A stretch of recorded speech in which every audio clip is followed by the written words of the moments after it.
সুপ্রিয় দর্শক মণ্ডলী, নারী ও পুরুষের সমান অধিকারের পরে আরো নতুন কিছু দাবি নিয়ে রাস্তায় মহিলারা আন্দোলন করছে। চলুন তাদের দাবিগুলো কি কি জেনে নেই। আপনারা কিসের দাবিতে এখানে আন্দোলন করছেন? আমাগো কামের অধিকার দিতে হইবে। আপনারা কি কাম করেন? আমরা অনলাইনে কাম করি, ইমোতে কাম করি।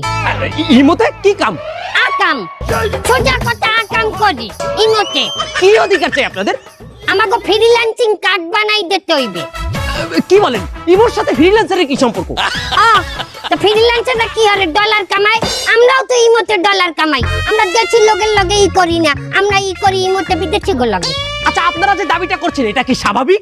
অবশ্যই স্বাভাবিক। যেভাবে মাতারিকে সবকিছু মাইনে নিতেছে, এইভাবে আমাগো দেখবেন একদিন আমাগো ইমোতে আকাম সাকাম ফ্রিল্যান্সিং কার্ড দিয়ে বৈধ বানাই দেবে। এই স্বাধীন দেশে থাকতে যদি স্বাধীনভাবে ইমোতে একটু কামই না করতে পারি, তাহলে স্বাধীন দেশে থেকে লাভ দেখি। আর তাই আমাকে ভারতে পাঠাই দেন। প্রতি ভারতের মোদিও বলে আমাকে কাজ পছন্দ করে।